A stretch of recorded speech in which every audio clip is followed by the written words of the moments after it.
Jamie once again. There we go.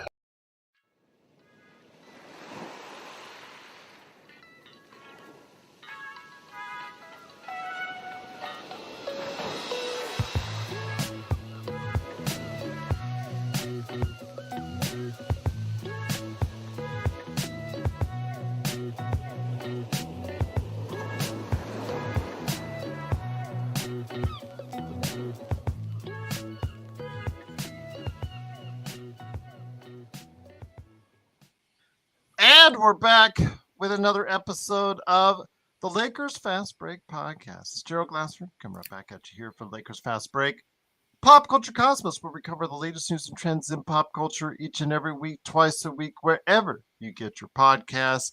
On the latest episode of Pop Culture Cosmos, I dropped on there for you. It's our gaming memories all week long on both shows, where we talk about our past memories of what happened in our lives and how video games have affected us in such a positive way. Also, as well, Inside Sports, Fantasy Football, NFL Week 7 is here. Get your inside scoop on some of the picks for Week 7, plus fantasy football questions, especially after the two major trades. One of them is hilarious because Devontae Adams, he went to New York. Okay, everybody knows that. But it's so funny when I drive by each morning, this huge Raiders billboard that has Tim Brown on one side and Devontae Adams on the other in a Raiders uniforms. Yeah, okay. Nobody bothered to take that down. The Raiders are still paying. That's how stupid this organization is. They're still paying for a billboard with a guy that's no longer on their team. Yes, makes a whole lot of sense. But yeah, I digress. Also, as well, the Lakerholics crew are here. Please go ahead and be part of what they're doing today at Lakerholics.com. Of course, you got Laker Tom going ahead and giving a season preview, I would imagine, and all of the stuff leading up into the season. Jamie Sweet with his 5 Things articles, probably doing everything to counteract said Laker Tom, and Michael in the middle of it all. So go ahead and check out what they're doing today at Lakerholics.com. I love always pitting you as the Switzerland for all things Lakerholics right there for you. Also, as well, of course, don't forget Joe Soro, aka Ox1947 at LakersBall.com, and his company, Simblades, Simblades with a Y.com. Of course, also well, Clutch Talk and Lakers Corner. Big shout out to those channels we're on right now. Please support John Costa by liking and subscribing to his channels. Empire Jeff TV covering the Dodgers also as well. Of course, don't forget, as the scam gets taken out of there on my phone, I want to go ahead and make sure you say Empire Jeff TV, Daniel Berry Sports Highlights, yo, Lakers in 5, of course, John McCallion channel, all these great channels. Please like and support Legend 350's channel as well. But make sure you give us a like and subscribe. To the fourth corner. If you like and subscribe, you go ahead and get the latest notifications on when we go live on the air, whether it's a post-game, pre-game, during the game on playback. Of course, also as well, Lakerholic Spotlight, anything that we do, the interviews all week long, all the stuff that we provide for you. Go ahead and like and subscribe to that today. Also as well, don't forget to become a member. I posted the latest one yesterday as far as the season projections ahead of anywhere else for our members. So $2.99 a month gets you that. I'm still waiting for Michael's. So, I told you before the start of the season, I still got till Tuesday. Yeah, still got till Tuesday. I feel like a professor. Thank you. No worries, no worries. Right? Yep. Still got time to turn in the term paper. There you go. All right, absolutely. I will go ahead and share mine. Season predictions, although when I made it, some news hadn't been out as of yet, so I'm just going to stick with it. Probably going to be wrong, but we'll go ahead and I'll post it for you guys later today for all of our members. And if you want to become a member today, please go ahead and do so. It's $2.99 a month. Thank you. You get the shout out down below. Also as well, of course, you go ahead and get those special emojis, badges, and everything more, right, from all of us here at the Lakers Fast Break Podcast. Daniel, yeah, when you're throwing out the lineup that we did last night, yeah, the Warriors are going to own us indeed, if that's the case, yeah. After a miserable performance to end the preseason, the Lakers 2-4, with hopefully a fully rested starting lineup after what happened last night, plus Dalton Connect and also Max Christie getting the night off. The entire rotation had the night pretty much, off. except for Jackson Hayes. But that's it. That's it. But we'll come first. They'll come full force on Tuesday night as they start the season. And here today, short the people that were injured, which is like half the team. Yeah, Vando, but your mileage may vary on Christian Wood, but we'll see. Again, it is, of course, the Lakers fast break. Lakerholic spotlight will be on what they're projecting for this season. And here today to discuss, first off, our first good man indeed. It is, of course, the man from Hawaii. Aloha! Aloha. It is, of course, Michael Heinrich. And Michael, great to have you here, my friend. Before we get, by the way, Laker Tom does have his Coke. There is a Laker Tom Coke sighting, so they want to make sure that's always something in our chat. Yes, but trust me, Tom, I hear it every now and then. Somebody says, Laker Tom going to bring us Coke, and he did. That's Michael, actually why I had to go downstairs at the start and leave you guys alone. I forgot my Coke. Exactly, and instead I got a flat Sprite, but oh well, what can you do? When you're in a hurry, what can you get? Let me ask you this, Michael, to start off the season. Of course, the Lakers have got to get off to a good start, but then again, there's the injuries factor, there's the JJ factor. Before we really get into the season projections and things of that nature, your thoughts on the preseason, how it went for you. Offensively, I thought it flowed very well. I thought that there was some promising signs. The ball moved much better than under Ham's offense, which is more ISO oriented. We'll see how long that lasts, of course, with LeBron James being so, he is an ISO dominating person for, most of his entire career, but he's willing to comply right now. So we'll see how long it lasts. It looked good at times, just based on how well the shooting is. The defense and the transition defense, that's another story. That's another part of the conversation. But I want to talk about the good, and that's the offense. Your thoughts on the Lakers this preseason? Well, you know what? I liked what I saw for the most part. I mean, it was we were 2-4, but as we've mentioned, it was the Warriors without Curry, but everybody else against our G League team. So, you can't really take anything away from that last. Although Quincy is making a strong case for me to get that, cut somebody and get him at least onto a two-way. Yeah, he's after Castleton's spot. Well, Castleton, they can't move Castleton until we get, until at least get Koloko back. Right. We don't have the size, so we're going to have to keep our bigs until we can see what's going on. But overall, I liked it. I mean, our starters beat the Sun starters handily. And the second game, without LeBron and without Rui, they held their own against the Suns' full group. So I like that. We were okay against the T-Wolves. Again, we didn't have AD or LeBron for that one. So overall, I was happy with what I saw. And since we're sticking to strictly offense at this point, I'm not going to get into my defensive issues, but offensively, my only concern now there's been a lot of made about the number of 3-point shots they're taking, and maybe some of the shot selections weren't the best, which I agree with. Right now, I'm a little more concerned with not making the good looks. D'Lo and Austin have both have had awful 3-point shooting. There was that one binge for AD, and I don't want to argue with Tom this again. I'm trying. My goal today is not to piss off Tom again. So I'm not going to mention too much on AD shooting threes because again, averages and statistics bear out. He did have that 4 of 5 shooting to start in the one game in the game against Phoenix, and then it went off the reservation from there. But I just think. Go ahead, Mike. I'm sorry. Here's the thing I've seen with AD. If they're going to play him drop coverage and they're going to leave him for basically a practice 3, then take it. He gets his issues is becomes when he's contested a little bit. So if they're gonna, like that game, they were dropping all the way back, leaving him all by himself, and that's just practice shooting. So take those.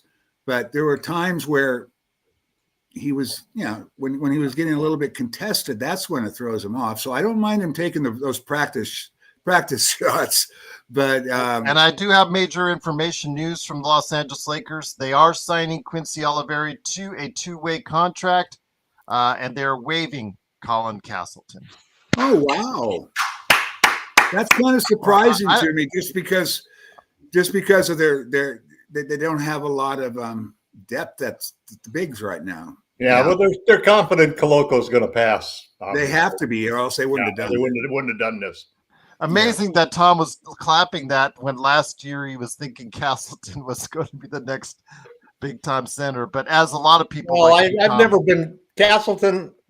I've never thought Castleton had the strength to basically play the position. Yeah, that's his problem. That's his big problem. He's got skill set. He's a good passer. He's a good rebounder, and a better scorer than what he showed in the preseason too. Specifically when you look at Coloco, what you see is a guy who's got great hops, man. He's really a really bouncy player, and he can get up there and block shots. And we don't have anybody who does that, and that's just really such a vacant thing that we need desperately when AD goes to the bench. We need somebody who can anchor that defense, and I think that's another thing that tells me too is that Coloco's probably been practicing with the team. Yeah, I think so too. Because I don't exactly know what the rules are about. Yeah. It doesn't. I don't know if the rule is just strictly you can't play until you're passed, or you can't practice. Yeah, right. And I mean, but they obviously practicing with the team is makes it kind of on the team, not on the NBA. But that's great. That's great news, though. That I think my whole impression of preseason is to start with. I hate preseason. I mean, it's just so frustrating because you're lucky if you get a half of one game with your real team playing, and with the injuries that we've got to the big guys, it's so frustrating. But what really came out terrific, I think, in this. Are the two games that we got from Oliveri were really impressive. And that 35-point game from Connect was stunning, man. I mean, as far as I'm concerned, they ought to put the guy in the starting lineup. He's that good. Not yet. I just he hasn't proved himself on the defensive end yet. But he still looks like enough promise. I could see Reeves and him being an excellent backcourt. And I don't want him playing the 3. Because we need LeBron and AD to be the forwards, because we need a center. We need a starting center in there. We need somebody who can really anchor the defense and give us 2 bigs out there. You're not going to get that in Coloco. I'm not so sure. He's going to be a backup for I mean, well, he should start. He should start obviously as a backup. There's no doubt about that. He's got a lot to prove to be more than that. Yeah. But if he can anchor the defense when AD is on the bench, that's the deal. Big change. That's a game changer for us, because that killed us last year. That was our biggest weakness, was whenever AD sat. Even when LeBron missed games, we held our own. Right. You can't. We fell apart whenever AD wasn't on the floor. So yeah, if we can get a quality minutes out of a backup, that'll be huge. Once again, this is Lakerholic Spotlight, part of a great Lakers weekend. It is the Lakerholics.com crew of Michael Heinrich and Laker Tom. Please go ahead and check out what they're doing today at Lakerholics.com. Once again, breaking news. Actually, kind of already put it out there. Quincy did, because he actually put out a quote about half an hour before it was officially announced about how, that he was celebrating. Didn't quite allude to why, but we found out why, as Quincy Oliveri has been signed to a 2-way contract, and the Lakers are waiving Colin Castleton. Michael, you mentioned defense, and Tom, I know you care about defense more than Joe Soro, who just yells at me. I don't care about defense in the regular season. Well, I do. I do that care. That I know they don't play at the level of the playoffs, nor am I going to ask them to during an 82 game season. But Michael, you have to be concerned about the transition defense and the defense that we saw. Let's chalk up with the starters, their terrible transition defense, to say, okay, they're just meandering through the preseason. Okay, I get that. But several times the young guys or the guys that are counted on to come off the bench continually got caught behind on the transition defense. That's concerning. But the thing that's concerning me that they did work on or was supposed to work on was the communication between players, even in the starting lineup under JJ's new defensive scheme. It wasn't effective at all in the preseason. So I do have concerns heading into the regular season. Well, I think part of that is JJ's focus on offensive rebounding is part of it. Yeah, he's crashing the boards with a lot of people, and you give something up when you get something back. We're getting some offensive rebounds, which is great. Rui's been great on the boards. I mean, of all of the guys in the starting unit that I've watched, the one takeaway for the most improved is Rui's rebounding. I mean, he has been hitting the boards hard. But the thing about the difference between JJ and Ham was Ham wanted people not to hit the boards and run back, but our transition defense was terrible under him as well. Right. Yeah, it didn't really help. So, that's definitely something that has to be worked on. I think, and one of the reasons why I really hated seeing the G Leaguers play the Warriors in the last game instead of having our starting group, our rotation, at least for a little bit, is they're still working on JJ's system. I mean, this is a new system to them. And that's something I disagree with. I would, and you look at the Warriors, they only held out Curry. They played everybody else in the rotation. And into the fourth quarter, for goodness sake. I mean, show a little mercy, come on. I mean, what was the final? We lost by 60 points? 50 plus, yeah. 58 points, guys. Come on, Curry, And this was going to be the tune-up game until LeBron decided he was going to. Well, the last game, from what I understand, was supposed to be the tune-up game. Right. But Rui was feeling a little bit of soreness in the calf. And I don't know what LeBron's issue was. Hangnail. But this was not. I hate preseason, man. This was not supposed to be the tune-up game, but at the same time, they should have gotten a little bit of run together because, that is one of the problems, and this is something you saw with the Suns. They have a new system too, and so. I think it was new system versus new system, and our new system beat their new system. But when we ran into teams with an established system, it was a different story. Right. So the problem that you always have right now is the preseason, because of injuries, because of players not playing, because of new coaches and new systems and all of this stuff. It's LeBron being 40. You don't really get accomplished the way that you do in NFL or the Major League Baseball. Mm-hmm. And instead, what happens is the first 10 games of the season are sort of like the preseason. Yeah. Because that's when you really finally put the guys on the court that are going to play on the court, make the decisions that you're going to make as a coach when you want to win, and so. And it's important. The Lakers got a tough schedule to face in the first 10 games, and they got to get off with a good start. We're not going to go backwards. I mean, obviously, they should reduce the number of games in this regular season and give a few more preseason games so teams can be ready. That ain't going to happen. So somehow the Lakers pissed off the schedule maker.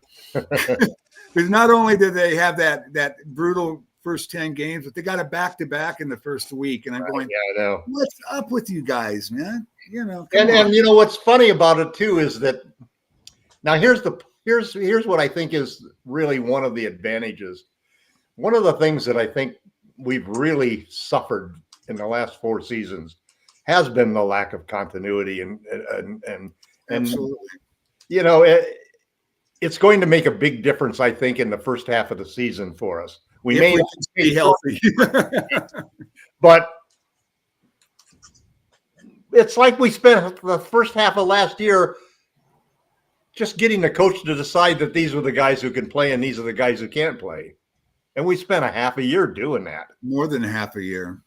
I just saw some guy just tweeted on Twitter yesterday or this morning, that he loved Cam Reddish and what a great job he did yesterday. And he should be the starting wing. Oh man, no. I'm sitting there saying Cam Reddish, JH, Jalen Hood-Schifino, Lewis. There's one more player in there that just needs to be getting off of the roster. They're just doing nothing but filling up holes with guys that can't play. But that's the problem. And let me cut in real quick, and I appreciate it. That's the problem, Laker Tom. Yep. Okay, Max Christie, our arguments with Brodell and others aside, whether you think he's an NBA player or not, okay, that's aside. Okay, we'll just call him on the roster. Okay, it is what it is. Right. When you have 3 players like Bronny James, and you have JHS, and you have Maxwell Lewis taking up space that are on guaranteed contracts, and you've backed yourself into a corner where you literally cannot do anything. If you want to get rid of some of these guys, you can't do it without giving up second-round draft picks. Yeah, you are basically backed yourself into a wall. You can't take in one more dollar than you give out. You really are in a pickle. It is really an absolutely horrible job of building a roster by Rob Pelinka. The drafting until you got saved by Dalton Connect has been abysmal in recent years. Well, the 23 draft was a disaster. Yeah. The 23 draft was 2 guys who can't play. Yeah. It's just very disappointing to see what happened. And then even if you go to Christie, okay, your mileage varies on Christie. We'll see how it pans out. But having him, he is not your 6th man off the bench. No. I'm sorry. Well, Connect will be the first guy off of the bench. You watch. Well, but again, it's always that rookie thing, Tom. In the NBA, it's like, oh wow, we can't play the rookie too much right away because he's a rookie. Yeah, I don't think we're going to see that. I don't think we're going to see that with Connect. You'll see Maxler first off the bench to start the season. I think Connect is going to outperform Max so well that. Well, I don't disagree with you. That it's going to flip around real quickly. I do not disagree with you in the slightest on that, Tom. Also, I just don't want to see Connect playing this. I don't want to see Connect playing small forward. Now, here's another thing about guard the guys you got to guard with small forward. Yeah, here's another thing about Connect. Rui could do a much better job at small forward. You need size at small forward because we need to get a center in there. We need to get a center into the starting lineup at some point. But I think the one thing about Connect, going along thinking we started off this right way by you talking about the positives, because frankly, there are some really strong positives that have come out of this training camp. Mm-hmm. And it starts with JJ Redick, I think, that he's really offensively he's doing everything he can to do the right things and to build the team the right way.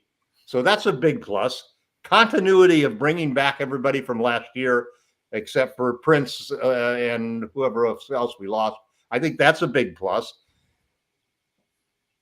I think Koloko is going to be a big plus because he's a potential backup center that we desperately need. And then we've got 2 guys that we got in the draft in Oliveri, in Connect and Oliveri, who look like players that would be great replacements for those 4 guys that we sit there. And then the only last thing I just like to throw in is that one of the other problems is that these 4 guys, all of these guys that are on the team that really don't belong on the team, they're really the problem that has made Bronny in a tough spot because he's holding a spot that he normally wouldn't be. We'd normally only have 14 players on the team. That's all we really want on the roster. We'd just like to have that extra spot just so we can react. And that's how we've always built the team, with 14 guys. Now we got 15 guys and 4 of them need to go. I don't happen to think Bronny is the guy who needs to go either. I thought he played well last night. You know, he's the second best player. We saw this again, and Michael, I'm going to bring it right to you, my friend. We saw this last night as far as you guys talking about, oh, Bronny's back. Bronny's a real. Okay, remember when in summer league after 6 games he finally had a game in double digits, and everybody's saying Bronny's here, Bronny's here. Okay, good G League players are going to score in double digits more than once every 6 to 8 times. If you have to wait 6 to 8 games before you get a double-digit game from Bronny James, that still tells me he's a hard I don't understand why you feel so much glee in jumping aboard the let's dump on Bronny. No, I'm just telling you because it was a waste. You know what? I'm not. Hold on. Call it a gift to LeBron. Call it a gift to LeBron. But that's what wrong. the hell are you dumping on the poor kid for? Because okay, I tell you what, and I'll tell you what. It's what goes right back to what I thought you weren't going to get me angry, Gerald. I'm trying not to, but you asked a question, and I'm going to bring it to you, Michael. My answer is because you cannot placate to anyone as far as those rare spots on the roster. You should treat those roster spots like gold. And if you don't, you obviously have what you have now with a lot of trash at the back end of your roster.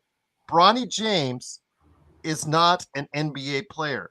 You might have someone that was out there as an he's a better prospect than JHS. He's a better prospect than Lewis. Well, go ahead, Michael. Go ahead, Michael. Yeah. With Bronny James, he was not ready for the NBA. Okay. And he admitted it. He hasn't been back to himself yet. And a near death experience and everything he went through, I think really put him back both, not just physically, but mentally. Sure.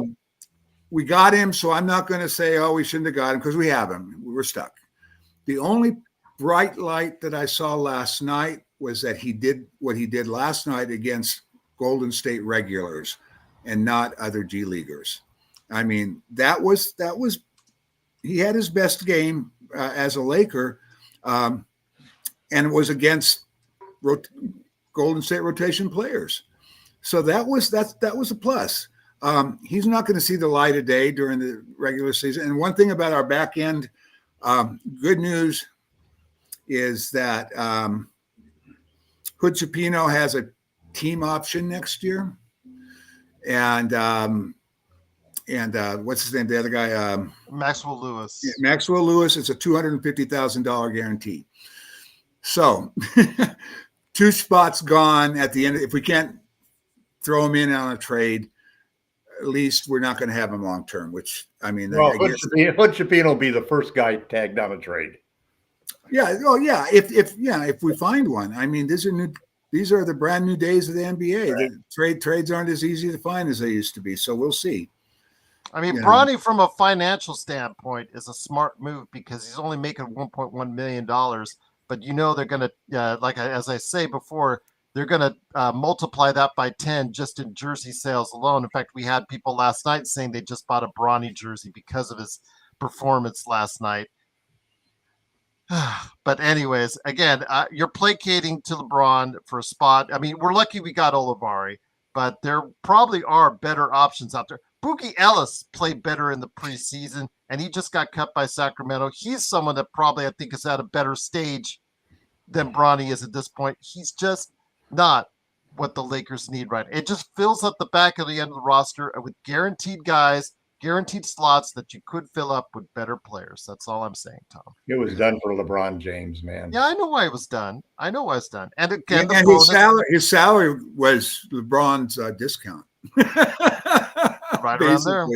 Basically, it was. But then again, financially, it's going to be a windfall for the Lakers. And if they're worried about money, they're going to get some with Bronny James jerseys all year long. So good luck to them on that. But again, if we're talking about talent, and I'm here to win championships, and that, to me, the mindset when you placate like that is not winning championships, Tom. Bronny James will prove that he's an NBA player at some point in time in his career. So when we're all 90, hopefully that'll be the case. So yes, by that time. So my God, I can't wait that long. I'll probably be dead by then. Yeah. The other thing with this whole argument too is if you have to go beyond your top 12 players, there's something really going wrong with your team. So the only thing that real negative is if Koloko turns out to be the guy that Tom thinks he's going to become, we only got him for 50 games, and we're going to have to find a spot for him if he's going to play in the playoffs. Yeah, but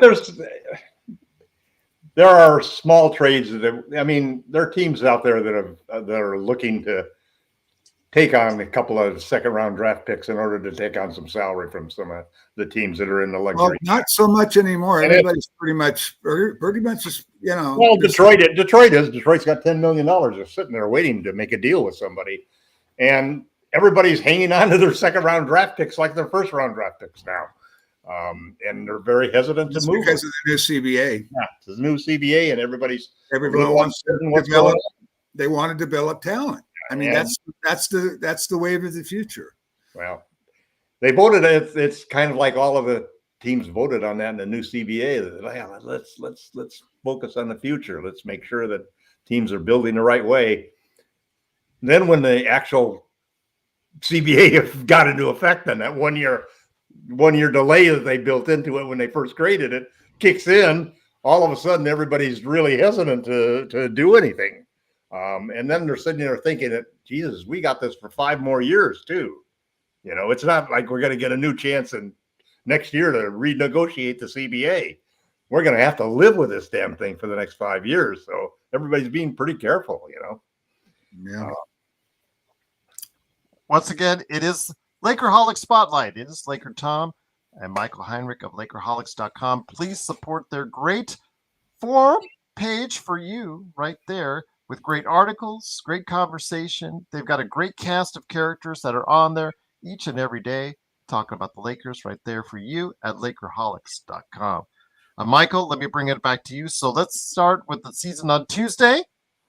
It is coming up very rapidly upon us. And your projections, you don't have to say where they will fall, but the fact that is that JJ Redick, as a brand new coach, has the task at hand. He does have an aging superstar that is still and can still give you offensively quite a bit.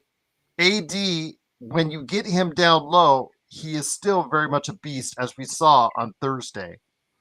Your thoughts on where this team, if it stays healthy, and that's a very big if, where it can go from here? Well, top 6. And I'm not going to say 4th or 3rd or 5th or 6th, just top 6. And one of the things I've been dealing with in delaying my projections to you is some of these, everybody said, all these teams made these moves in the West and they're going to be so much better. Are they really?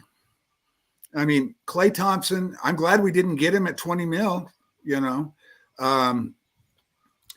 he's going to bring 18 points a game from Golden State to Dallas. They traded out Tim Hardaway, was 14 and a half points a game. That's 3.5 points more. And they got rid of their only perimeter stopper.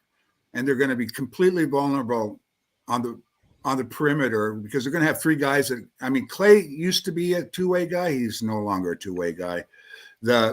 All those injuries just stripped him of all of his lateral movement.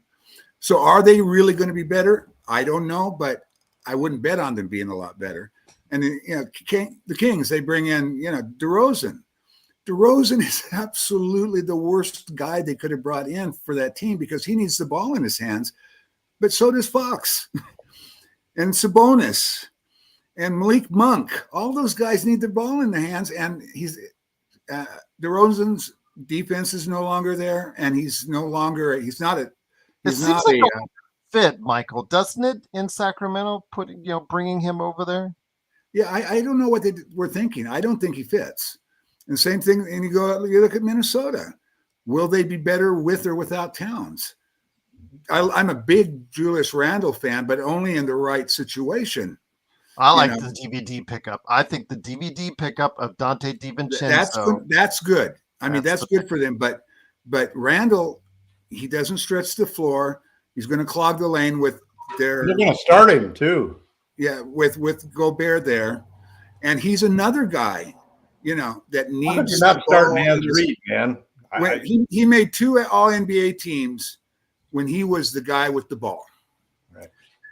That's what when he shines is he's the guy with the ball, and he's a point forward.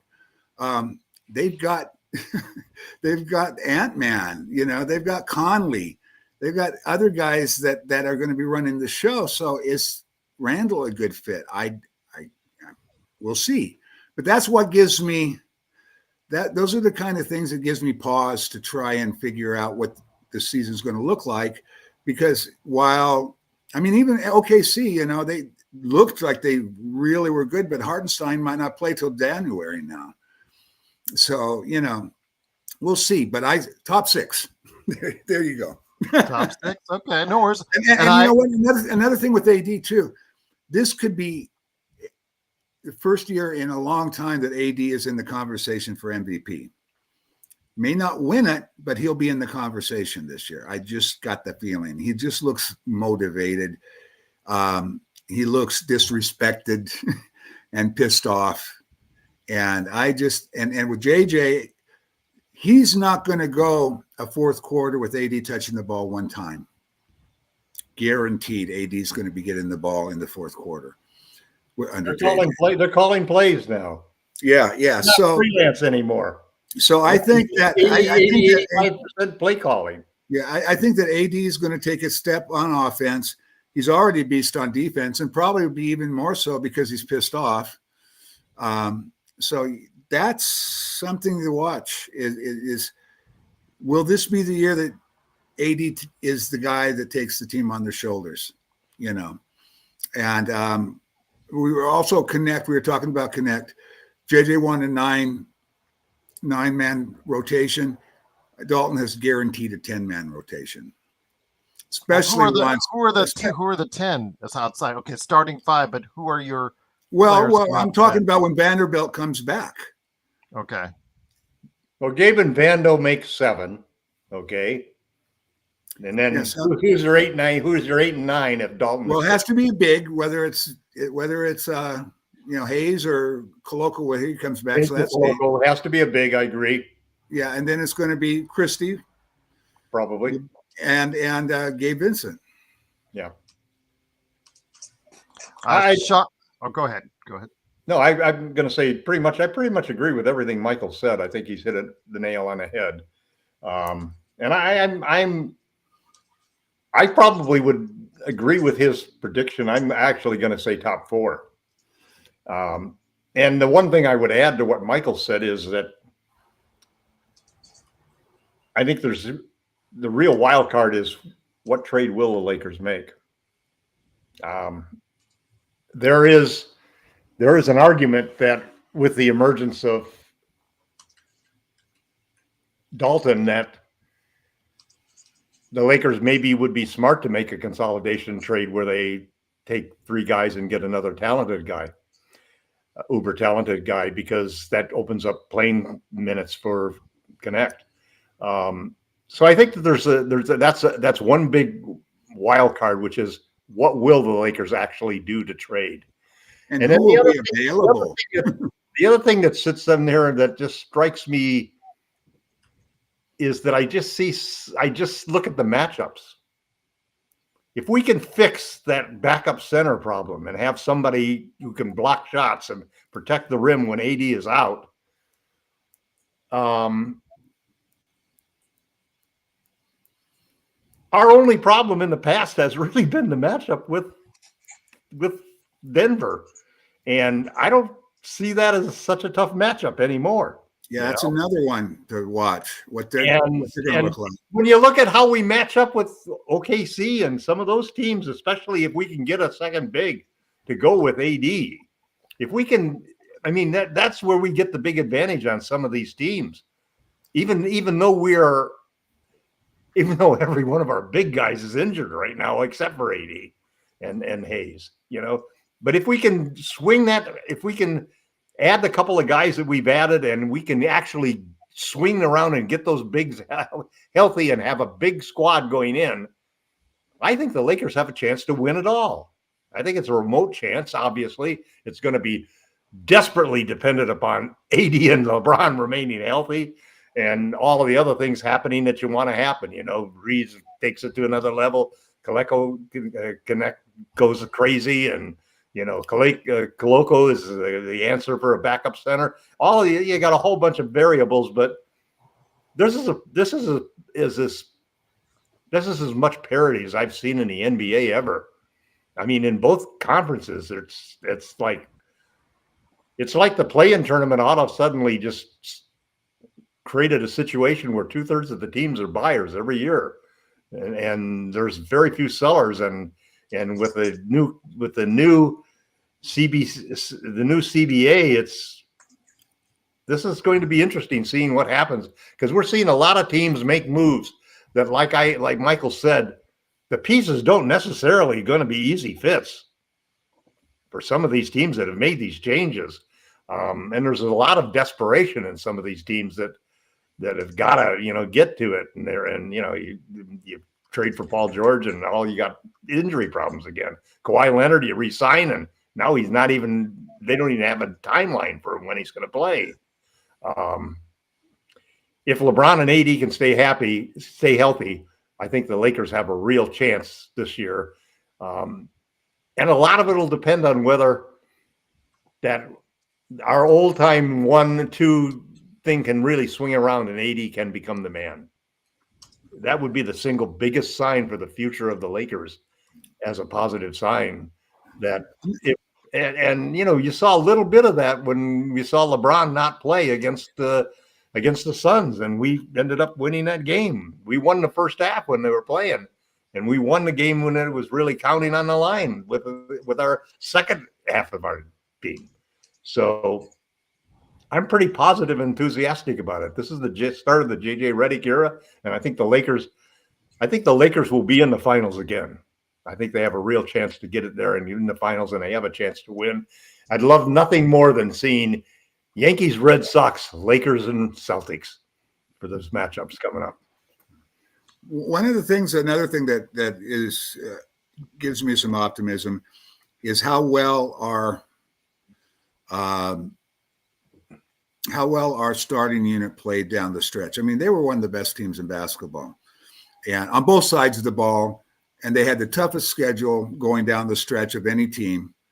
And every team they had a 110 defensive rating for the year. Yeah. And every team that was playing wasn't resting because everybody was playing for playoff position.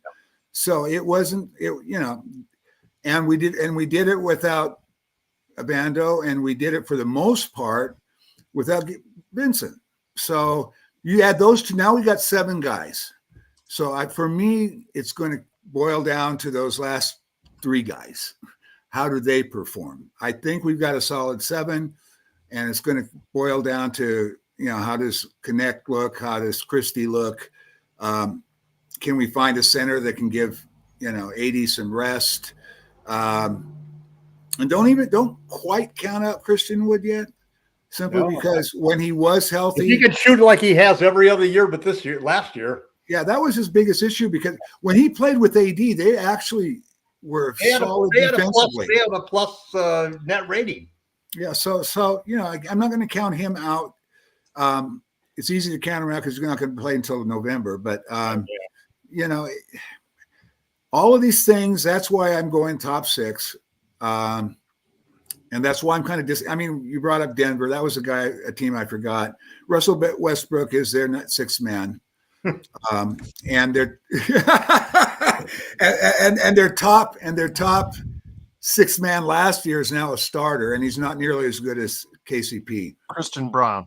Yeah, I think that honestly, if we would have went into those playoffs the way we were playing, if we would have went into those playoffs healthy, we would have beat Denver. I'm convinced of that. We had 3 rotation guys out. They also. There is an element of truth in the fact that sometimes the team gets their mojo on you, and you just have a hard time beating them. Just the combination of the matchups, the luck, and the way, and we basically beat that team up every game and then lost those games, man, at the last minute shots. Yeah, and that part of that was not having Vando. Yeah. And it's, you put a six guy on Murray that can stay in front of him. So I don't think that. I think that mojo's dead now. I think that mojo that they had on us is dead. Well, they had KCP that could shut people down. They don't have that now. I mean, their defense now is basically the power forward. Yeah, it's interesting that you talk about how the new CBA has affected negotiations. I can't believe that they're not. But they let him walk. They let they're going to let him. I can't. If the Lakers ought to put together a trade offer, he'd be perfect on the Lakers. Yeah. So anyway, long path to your answer, Gerald. Yeah, the top 6, and those are the reasons why I think that. I wonder how long it will take before Jokic, who all wanted and pined for Westbrook to go on Denver. That was the reason why they signed Westbrook, and after he got waived by Utah, after he got traded away by Nicola's trying to prove that he can't be a general manager. Well, Nicola's trying to prove he can probably play with anyone. So if he can make Westbrook better, then yes, we will put him down for the Hall of Fame, because right there, forget about anything that Jokic has done. If he can make Westbrook play well and better than he did in any time in LA, in his time in LA with both LA teams, then yes, just mint him for that. Forget about all of his other accomplishments. If you can actually get him to play well in Denver the next 2 years, there you go. But yeah, we'll see. I wonder what the Joker will be thinking when when Westbrook goes 0 for 9 from 3, and they lose by 2 points or something. I mean, or a side of the back. That was jumper from the corner.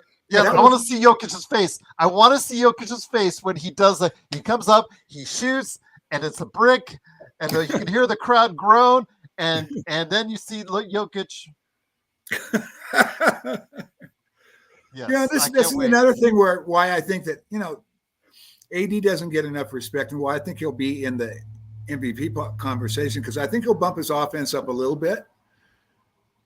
If you're overall, because Jokic, he rebounds well and he scores well. He's a great assist guy, but defensively, he's almost a liability.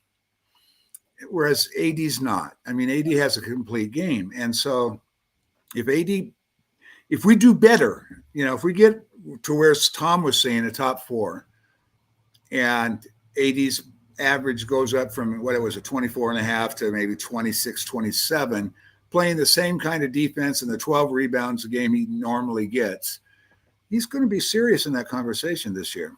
But we'll see. Well, yeah, it's always tough to win an MVP when you have another superstar. Yeah, that vote splitting situation just makes it very tough. I don't think LeBron will. I don't think. Well, I don't know. There's a part of my mind that says that LeBron James might not like anything more in the world than to win the MVP in his last year. He's more about winning. He wants to win. Yeah, but what's more important to him, Tom? Winning the MVP in his last year, or actually winning the championship? Oh, winning the championship. No doubt, Michael. The other side of it is, man, if he has a spectacular year, he can all of a sudden become such a voter's favorite. And I'm not going to piss off Laker Tom when I say this, but is he really, Michael, all about winning when he wanted his son, who is not an NBA player, to take up a roster spot instead of someone he knows that's not going to be the difference between winning a championship with him? But couldn't you put with all the spots that we need? You talked about getting something along the front line. You guys in the chat have been talking about having someone on the perimeter that can play better perimeter defense. Doesn't guaranteeing him a contract and putting him on the roster preclude you from trying to sign someone else? No, because basically they've got to get rid of JHS, Lewis. Well, here's what happened though too. Here's what happened though too. The draft comes before you have to declare whether you're going to opt in or not. I didn't expect everybody opting in, to tell you the truth. I don't think Rob expected everybody opting in either. But the market wasn't there for those guys, and they smartly opted in. But when we drafted Bronny, nobody had. Maybe I think who was it? Wood was the only one that had opted in early. You know, he gave. I mean, he looked at the market, looked at how he's finished the year injured, and said, "You know what? He couldn't sign it fast enough." Yeah. So but all of the guys who opted in basically made the best financial decision because they weren't going to get more in the free agency market. Yeah, exactly. So, And but so that was almost knowable. That should have been knowable by Pelinka at that point in time. That's one caveat that you have to give him, that maybe they didn't think they would be without at least one slot. But yeah, you're right. I mean, it's hard. Listen, the Lakers, like every time I do a trade, I find it really hard to get rid of certain guys because there is some potential there. There's untapped potential in guys like Bando and even guys like, even though I'm not a big fan of his, like Christie, he's got potential there. And Wood, you look at all of these guys, there were reasons that we got them. You look at Hayes does a good job offensively. I just wish he could do the same defensively and he'd be great. So we've got players who have skills and we've seen that it's hard to then anybody you're going to get for them are going to have similar deficiencies in certain areas, You're not going to get a superstar for it, or you're not going to get a player who's always available, who has no injury problems or histories or deficiencies. So you're dealing with players who aren't perfect players, They're players who are available because of that's why they're available, If they were perfect and they were perfect fit on the roster, nobody'd be looking to trade them. So it comes down to making a judgment decision, and that's the scary thing because at times the Lakers are pretty much a 50-50 team as far as judgments goes with me. Whether it's drafting or whether it's trading, half of the time they make a right decision and half of the time they misjudge the players that they're trading for. Or they misjudge the players that they traded, And so a lot of that comes down to the front office. Now, I see a trend this year, and I'm hoping that it's because the participation of JJ Redick in the group of people that are making a decision about making trades. This decision for Olivari was a great decision.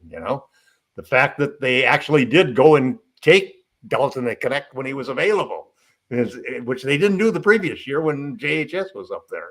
Yeah, he was a no-brainer though. I mean, they didn't even work him out. Last year was a no-brainer with a couple of guys. Cam Whitmore, Jaime Jaquez, yeah, but none of those guys were projected in the 6th or 7th pick. Well, no, Whitmore was. Whitmore fell because of injury concerns. He passed and interview concerns. He had bad interviews, injury concerns, but obviously you can see. But anyway, they're not. Listen, I mean, you can't compare. You can't say Rob Pelinka can pull off a kind of deal that let's say the Celtics or the 76ers general managers were able to pull off. He's not.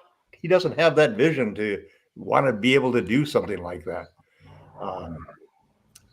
I just don't see. I mean, the Celtics made just a perfect set of trades to set themselves up for a championship, and they got the championship. Out of nowhere, basically, they came up and stole first place back from the Lakers. We had a chance, and we thought we were going to roll right by them. And they turned it around with some great front office moves. What killed us was the Westbrook trade. Yeah. If that hadn't happened, is it the worst in Lakers history, Michael? I'd put him right up there. And the bad thing about it was, if he was every bit as good as prime Westbrook, he still was a terrible fit for the team. I mean, that's really what it all comes down to is Michael's totally right. It's the fit. It's just not understanding that didn't complement anything that you had. It created conflicts and it was just a terrible fit. Even Prime Westbrook, it was a terrible fit for that team. So he might be. I can't off the top of my head think of anybody that was worse than that. Yeah, and we're talking about from the standpoint, one of my favorite players ever. Yeah, I loved his heart. I loved his heart. Yeah, from the standpoint of what it did to the franchise is what. So there might be guys that they traded in the past that were bigger busts, but nobody destroyed the franchise like Russell Westbrook trade did. I'll tell you what, guys, been a great conversation so far. Once again, for more of this conversation, banter back and forth, instead of me, Laker Tom's yelling at, is actually Jamie Yami Swoot, aka Admiral Akbar himself, that's getting yelled at instead, while Michael's probably in the middle trying to mediate and also aka laugh at both of them while doing so. You can find out all this out at Lakerholics.com. But before we head on out, Michael, I will start with you first. What are you working on, or what is, just give everybody the lowdown as far as how much of an integral part for you, or are you, with Lakerholics.com? Well, I was kind of like Laker Tom. I kind of took the summer off. You get to a point where you just cannot stomach another clickbait article to talk about or anything like that. And I want, so I kind of took the summer off, but I basically will be back on a regular basis, trying to tone down Tom with his eight player trade proposals, replacing the entire starting unit for the Lakers with two guys and 2 draft picks.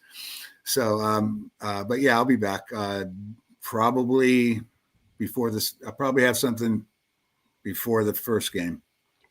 Sounds good, my friend. And again, your term paper is still coming up. Yes. Yeah.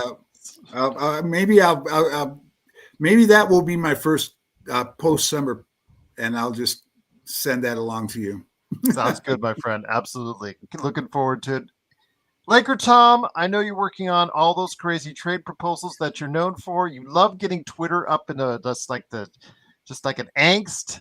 But it's not just the proposals with you; it's also the deep articles, and something I've always respected you for, because when I always promoted you before, you were the number one. I would say you're the number one Lakers writer that's out there. It's not just me; it was the statistics. The statistics bear out that Laker Tom was, I'm assuming still is. Well, you took the summer off, so maybe that you gave the mantle to someone else. It's been funny. I must have. I don't know whether maybe it's just because I'm getting older, huh? But I probably have like 10 articles that are half finished. Well, that's usually that sounds like Tom. I don't know what it is. I can't finish the goddamn things. I get going along and I have an idea and so forth, and I'm working on one article now, which is basically how JJ Redick. It's 5 things that JJ Redick has done. You can't do a 5 things, Tom. You cannot do a 5 things. Oh, I sure can. It has to be a 6 or a 4 things. Jamie's a 5 things. Jamie stole a 5 things thing, which is basically a universal number. Jamie will invoke a copyright infringement on you. I'll call it 5 takeaways or something like that. Okay. No, you should do it just to piss off Jamie. Go ahead. I like that. I like that idea. So go ahead. No, but I've been trying different things. I did write 1 or 2 articles. I wrote one real short article. And it's funny, I've spent a lot of time on Twitter, and man, Twitter is just turning into such a, I swear, I wish I had $44 billion just to buy an application, just to, do what I want to do in that application, regardless of whatever my philosophy is. But I'm excited about this year, and I'm hoping to have an article up Monday morning, and basically talking about how JJ Redick is transform the Lakers and all of the moves that he's making, which are basically going to modernize the Lakers and bring them into the modern era. And I'm really high on all of the things he's done. I think that he's going to be the next Pat Riley for this franchise. You heard that right there, everyone. Okay. Yeah, I know it's an expiring contract. Of course, yes. I've said that many times, Alan, that he's going to be a free agent at the beginning of the summer there, D'Angelo Russell. But again, if you the Lakers would to trade him, another team would have to want him. And is there a team out there that would want him unless they're incurring some type of injury to their point guard? And B, where are the Lakers at in the process? Are they struggling at that time? Or if they're like in the middle of the playoff race, do they trade a guy like D'Lo? Yes, I understand he's got an expiring contract, but maybe that's the point. With the bigger issue is who do you get to play point guard? Yeah, maybe, but I maybe also want to get off that $18 million and utilize that during the summer and have at least a little bit of cap space to work forward and see if they can get something else in mind. But again, plus we'll there'll be a 10% increase in the cap next year too. So yeah, but so you can't let a guy walk. You just can't do that. You can't lose players without getting your money back from them. Well, he's about ready. I mean, we could not you can't let D'Angelo Russell walk for just as much reason as you could not let Alex Caruso walk. Hey, BTS, but again, we don't know about D'Lo because again, he's a free agent at the end of the season. It's something the Lakers can't at this point. It's beyond the realm of it's beyond the point of no return. So it is what it is. I just know, Alan. I don't say I disagree with you on that. It's just who would want him. Remember, he was somebody that was talked about at the last trade deadline, and he had the crowd in Atlanta chanting, "We don't want him." So who actually wants D'Angelo Russell? I think injuries for a point guard on one of these playoff teams would have to come into play, and then the Lakers would also have to be having a disappointing season in order for them to go ahead and pull the trigger on a trade. I mean, because otherwise, what are you going to get back if you're a team? You're going to get back a contract for 2 or 3 years, and you're going to trade an expiring contract for it. But who would if D'Angelo Russell is traded and the Lakers are competing? Let's just say they're around 5th or 6th or whatnot, Tom. Who would play in point guard at that place? You move LeBron to point guard? Well, it's probably Reeves. It's probably Reeves with an understanding that because you got LeBron James on the team, you're always going to get a certain amount of playmaking from him. But here's that handle then. If you don't, you have to trade D'Angelo. You cannot let him walk, because if you don't let him walk, then you've got to trade one of your other assets in order to get any trade done, and you're going to destroy your continuity in a certain sense. You're going to have to trade Russell at some point before the trade deadline, because that's the time when you're going to be able to trade him. And you'll probably have to trade him for a guy who's got 2 or 3 years left on his contract, because the reason somebody's going to trade him is they want to get out of the contract situation with somebody. So, and it's got to be, you're going to have to leverage a draft pick with D'Angelo. That's simple, because he's going to be the filler in a trade. He's not going to be the focus of the trade. He's going to be the filler, and the focus of the trade is going to be one of those 2 draft picks. All right. And Michael, any thoughts to add on to that?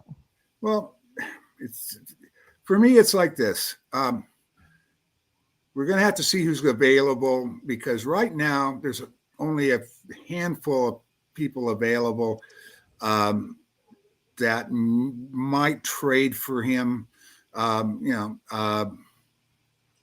For instance, but with at 18 million, what kind of upgrade can you bring for 18 million? If you want to go for one of the higher played guys, now you're going to have to include maybe another core guy that now when you look at the trade, are you better off getting rid of 2 rotation quality players for getting one back? Are they going to make you that much better? And are you going to get a point guard back to replace him? Is the big and from what I understand, from what I see, I don't see any point guards out there on the market right now. I don't see them either.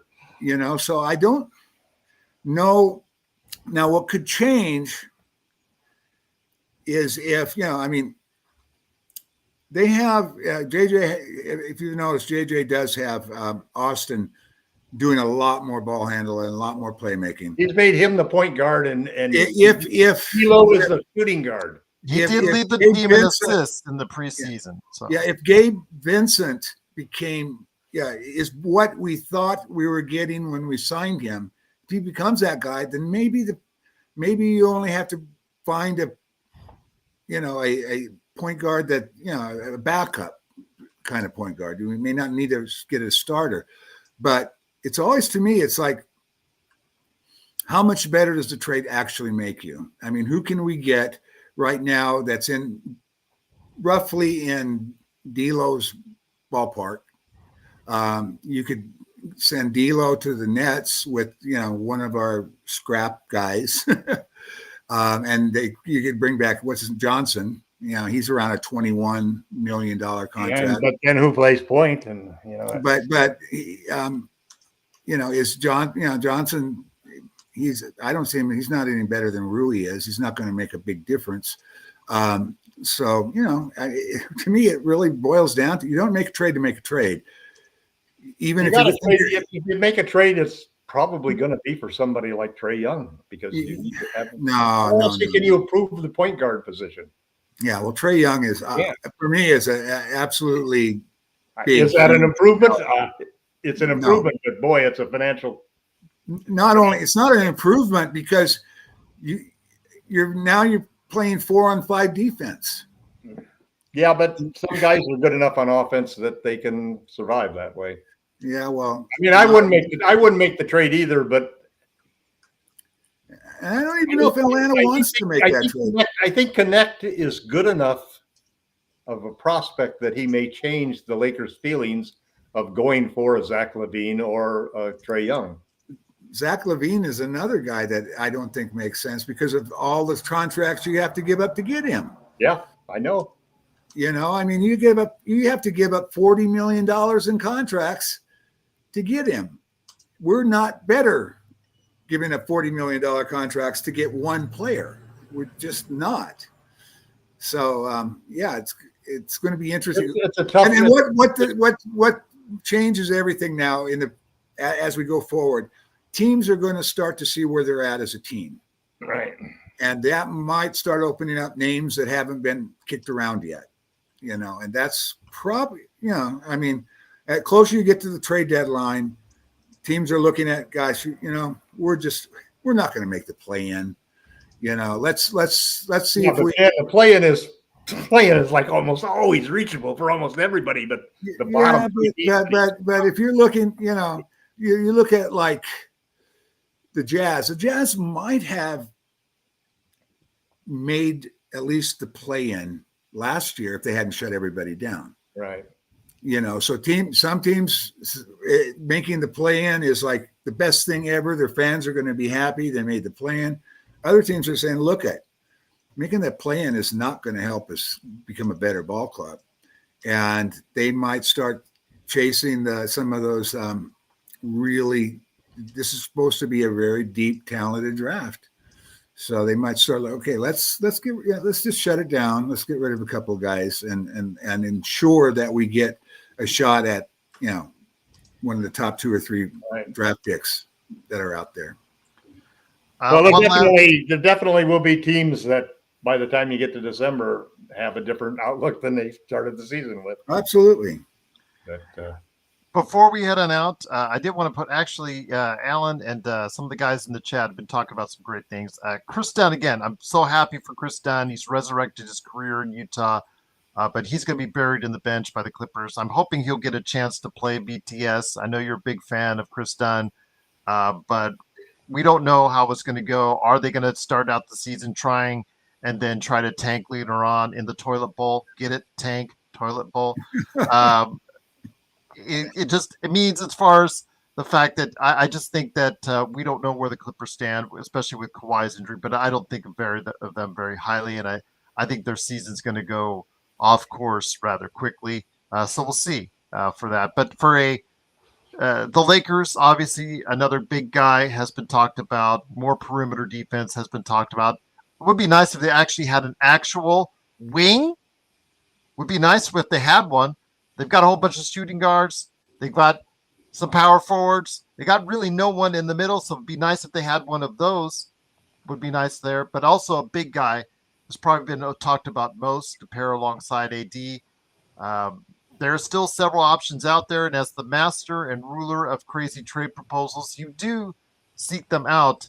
One place that has been interesting for the Lakers has been Portland. I mean, pick and choose. Simons, Grant have been talked about. Also as well, Williams, Time Lord, and also DeAndre Ayton. Who would you go over?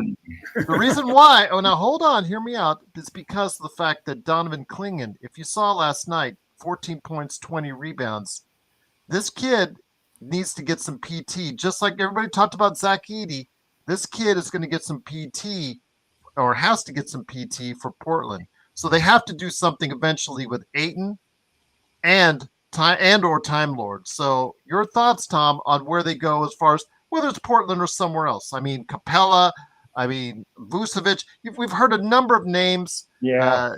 Anybody the Lakers get is going to have some baggage. It's just that simple. They're not going to get that ultimate great prospect. If you guys are hoping Giannis really gets pissed off at the Bucks, you think we have enough assets to get him here? I think you guys are insane. We don't have like 5 draft picks we could throw at Milwaukee. Tom, being realistic, who can they actually get that will help improve this team? I would be willing to gamble on Williams. I think that if you're going to gamble it, first off, he's a guy who's making like $12 million. So it's not like you don't have to give away the world for him. You might have to give away a first-round pick for him. It might be worth it because he's a guy that, if he can stay healthy, is a dominant defensive player, and he would be a perfect backcourt mate, front court mate for the Lakers with Anthony Davis. I would not probably. I think I think the Lakers are looking at guys like Richards or guys that are, Nick Richards in Charlotte. Everyone. Yeah, that's a logical move to make. I think that Koloko could be the player that they want in that category. But if they were going to go for a center, to me, I could see a Brook Lopez. I could see pursuing Brook Lopez. He's not on the trade market, though. He's not on the trade market. There's been inklings about that. Well, Milwaukee made a big, huge statement saying he is not on the trade market. So true, I know, but lots of teams have traded guys that weren't on the trade market, and he was on the trade market earlier in the year. Yeah. If they're a contender, they don't have anybody to replace him. Yeah. So yeah, if they get Williams to me seems to be the most affordable risk that's worth taking as far as a center prospect goes. And I still like Koloko a lot. I actually think that Koloko has some potential down the road to be. He hasn't been cleared yet. Yeah, I wonder what's up with that. Doctors cleared. Laker doctors cleared. His own doctors. I search for it every day, and I don't get any updates as to why would there be a delay. Yeah, that's what I'm thinking. They're not going to trade. I think they'll want to see what he does. Yeah, I think they will too. And I like him better than going after the guy from Washington that LeBron wanted. On the surface, you would say when it comes to Koloko, maybe the NBA is just being a little bit cautious, due to what happens if he, comes back up or something happens on the court. But then again, you have Bronny running around there that came 1 year removed from a heart ailment. So but I don't know what's going on here with the NBA. It does not make sense to me. But because the blood clotting issue, which has prevented other players, the kid Isaiah Austin, I think from Baylor, I think he was also, and then of course everybody knows about Chris Bosh, in his story and how his career was cut short by it. Right. I think it's a serious issue to the league, so maybe that's why they're taking extra precautions, even though his own doctors and the Lakers doctors have both cleared him to play, which of course the Lakers doctors would. Yeah, of course. Yeah, he's ready to play. Yeah. Yeah, as far as The trading new for Lakers doctors. yeah, as far as trading for another center, I'm kind of with The Tom. ones they got off of LinkedIn. Yeah, I think that Tom's right. It was Williams would probably be, if I'm going to go after somebody that's above a Nick Richards. You know, He's a Williams true starter. He really could start next to. He would be a solid AD. player. I mean, you have to have the injury concerns, you know, with him. But the other guys, I mean, Andre Adrian, with the salaries he would cost us, we would not be as good. He would cost too much in salary. Same thing goes with what's his name down in Atlanta? Capella. Yeah, Capella. I mean, Capella's expiring, by the way. Capella. Yeah, but what $20-some million. Who would even give them for him? That's going to make. Yeah. Get a guy that's making $4 or $5 million. You know, get a young guy. We don't need a. See, here's the deal. We don't. You should need send D'Angelo Russell to Atlanta for They Capella just to spite the Atlanta fans. They didn't want. Yeah, that's there you go. Yeah. So no, you know it. When it comes to trades, I always do this. I always measure what we're sending out as opposed to what we're getting in return. And we got to get more in return than we're sending out for me to be behind a deal. And I don't see, I see a huge need for a decent backup center, but I don't see a need for a $35 million center like a Ayton or, you know, a 20-some million dollars like Capella. You know, we need a guy that can come in and spell. I mean, it'd be nice if we found somebody that could play with him with AD, but Wood can play with AD, so we don't even need that once he's back. In a lot of ways, if the chips would fall right and guys would get healthy, we might not need another player. Valanciunas has also been talked about. You know, he signed that 3rd year on his contract. He got that 3rd year from Washington. Already knowing that he is not going to stay there for his entire tenure. Yeah. But I wouldn't spend the money on him. No, either would I. We need, our focus has been getting young guys that we can develop. Well, we need now. Want and need are two different things. Maybe we would want a guy that can play with AD, but what we need is a 10 to 15 minute night guy that need can the backup center first. We need the backup center first. What about Walker Kessler, who's been talked about constantly? How much do you have to give up to get him? Well, the good news is salary wise, we don't have to give up. We can send Cam. Give them 2 picks. We'll take off the protection on the 2027 pick. Yeah, it would be that. Bring it on. It would be the two. It would be the two. You know, it would be. Well, maybe it depends on what Utah looks like. They have a bunch of bigs, so it depends on how things turn around and how he plays. If he's not doing great, that 2 first-round draft picks might go down to 1. You know, who knows? Or they might accept our semi pick that we take the protections off of the 27 pick.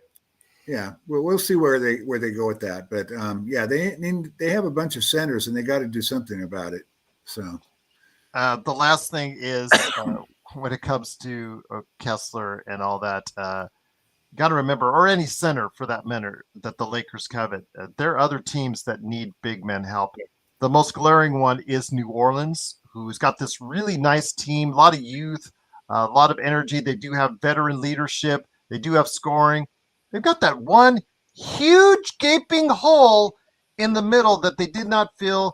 Of course, they got the Brandon Ingram saga and all that, but they'll be number 1. They'll be number 1. They can offer more than what the Lakers or many other teams that are not named OKC can, because they have, along with Utah, Brooklyn, and of course OKC, they have the most draft pick assets right now, guys. If you notice that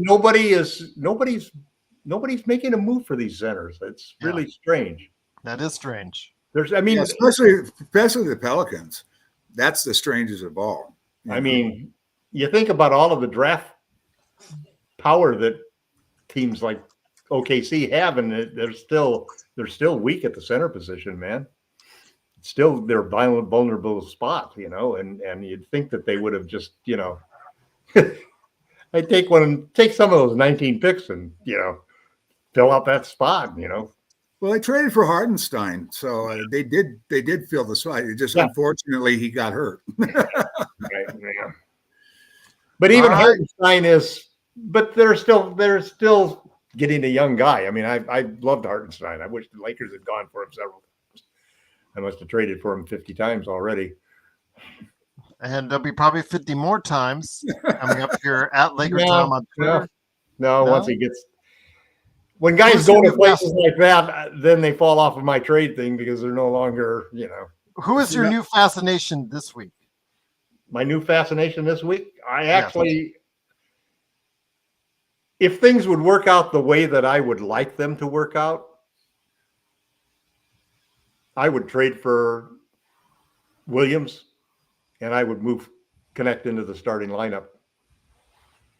And it's just scary bringing him and his knees. Then you talk about Zach LaVine, him and his knees. It almost seems like any other player. Zach LaVine, the contract's too much, but his knees. I'm willing to gamble on Williams because it's a smaller contract. I can't say I would blame you on that. I mean, if it works out right, yes. But Time Lord's health has always been a question. But yeah, same thing with Lonzo Ball. I've heard. Oh, Lonzo! Same thing I do for Lonzo. I'd give up a pick right now for Lonzo. After one preseason game, one game. You know, I mean, I have my doctors. I want my doctors to examine him. Tom, he had an experimental. I know nobody transplant. Nobody. I know, but it's Lonzo Ball, man. I have a special place in my heart. Lonzo Ball. Trust me, Michael. He has on the show. He has. Yes. Yeah. After 5 games, when he tears that experimental tendon again. Sometimes you roll the dice, you win. Sometimes you roll the dice, you lose. I'll just say this when it comes to Lonzo Ball. It's a great story. I didn't think he was going to play this year. I thought it was just going to be an insurance claim. I think Chicago thought it was going to be an insurance claim. Man. Yeah, well, they thought he was going to be an insurance claim. He's actually playing. But when it comes to it, he's still on very limited minutes. Yeah. And he is still someone that cannot play back-to-backs, which is the new thing for anybody with any kind of injury trouble, as we're seeing in Philadelphia. Oh, can't play him back-to-back. So that's already limiting the number. Embiid announced that he's never going to play a back-to-back again. Yes. You got Paul George, same thing. Yeah. So we'll see what happens. BTS THT did officially make the roster. That's where we're at with THT. He barely made the Chicago Bulls roster earlier today. So, yeah, that Alex Caruso letting him walk deal by Rob Pelinka is looking worse and worse. And you know what the worst part about that deal was? He tried to use the excuse that he had to take one or the other. He didn't. He could have kept THC and Alex, you know, but the PR thing was, I had to make it. Well, he should have traded him the year before. He should have traded him the year before. He had an opportunity to trade him, and he didn't do it. This excuse. It was financial, and they chose THC and a young potential over a guy that was killing it, and that was the worst. You know, he's made a lot of bad moves. That was almost an unconscionable decision. That was one of the worst. No, wait. Westbrook was the worst. Yeah. That was the second worst. Okay, I take it back. If you couldn't fire him for Westbrook, then he's pretty much impossible to be fired.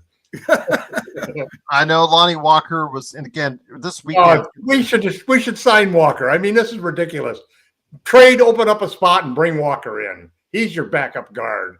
Send Christie out. He might end up with the Celtics. He's on a 10-day with them, and they have a spot. No, they waived him today. They just waived him this morning. Yeah, he was you know what it was? It was going to cost them $13 million to sign him to a minimum contract. Rodell has a good point. You sure the Lakers didn't keep THT because he's a clutch client? Well, they didn't retain him because that's always a big factor in it. Yeah, it is. But doesn't matter. Alvarez got a contract. Yeah. To me, THT has nothing to do with that decision because they could have kept Alex and both. So don't even worry about THT. Well, there is an edge to clutch. But it's They not give about clutch. they give us a benefit, and we give them a benefit. Yeah, but it's not about who he's with. It's not about anything to do with THT. It's about being too cheap to pay them both. The number of benefits are starting to run a little bit dry, Laker Tom. Let's just be quite frank on that. I mean, the returns on what you're getting as opposed to what you once got, they're not quite the same as we might see this season. But it is, of course, the Lakers Fast Break. Lakerholic Spotlight. Please go ahead and support the guys today at Lakerholics.com. Michael, Tom, any last thoughts before we start the regular season on Tuesday before we head First on? 10 games, what's your prediction? Go ahead, Michael. Don't even look at the schedule. First 10 games, what's your prediction? Oh gosh, I'm hoping 6-4. I'm really hoping 6-4. 8-2. 6-4. I'm going with 6-4. I thought you would choose 7-3. I just gave you an opportunity, Jim. I just don't. Again, the defensive issues I still have concerns about, and hopefully they were rectified. Hopefully, get better effort on transition defense, and it was just them, the starting five coasting. Well, the thing preseason. So now here's the thing that JJ doesn't like, and I can understand it because I make the same type of decisions as a coach all the time, which is that. You got two choices in this situation, three choices. You can either attack the glass and get offensive rebounds and make that such that the other team can't leak out for fast breaks. Or you can pull everybody back and make sure that you're in position and nobody gets any fast breaks. Well, the one thing that was good about last night's game is they had 15 fast break points on us in the first half, or 15 breakdowns, if you will. Coach got on them in the halftime.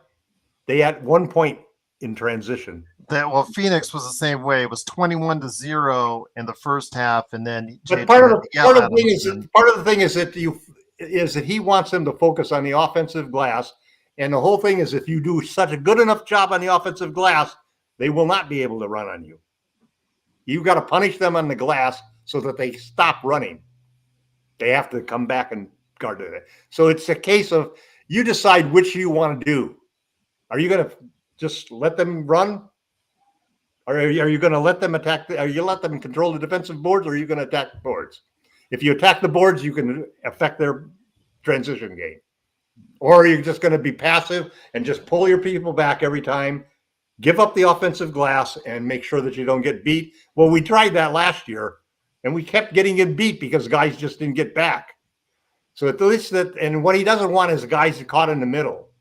They start to think to go for the offensive glass, and it's just one step, and all of a sudden you lose that fast break defense and so forth. So he would rather that we went all in on one thing, I think, with a certain amount of there has to be one person. For example, AD's got to be careful about taking these threes.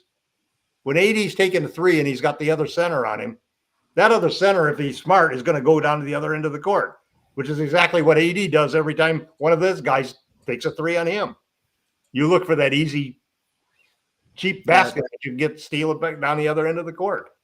So you just have to balance those things out. And I think I prefer always to take the aggressive stance that we're going to do this, and that's going to control our transition defense will be controlled by how dominant we are on the offensive glass. And I like that move rather than sucking back and pulling everybody back and giving up the offensive glass all the time.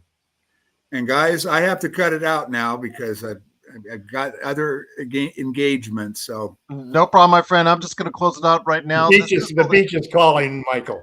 Yes, the beach is calling, Michael. Indeed. Once again, quick news: Quincy Olivari signed to a two-way contract. Colin Castleton is waived. Also, Grayson Murphy, who was signed yesterday, but that's basically just to retain his rights for South Bay Lakers. So, regardless on that, Colin Castleton is gone. Quincy Olivari is in. Everybody's happy, and hopefully we'll start the season off on a good note. Remember, Lakerholics.com for all your news and information on the world of the Los Angeles Lakers. Great opinions and trade proposals as well. Michael, Laker Tom, great to have you here. Everybody in the chat, thank you so much for taking the time out of your weekend to stop on by Lakers Weekend right here at the Lakers Fast Break Podcast and Aloha. What do we say, bud? Aloha. Aloha indeed.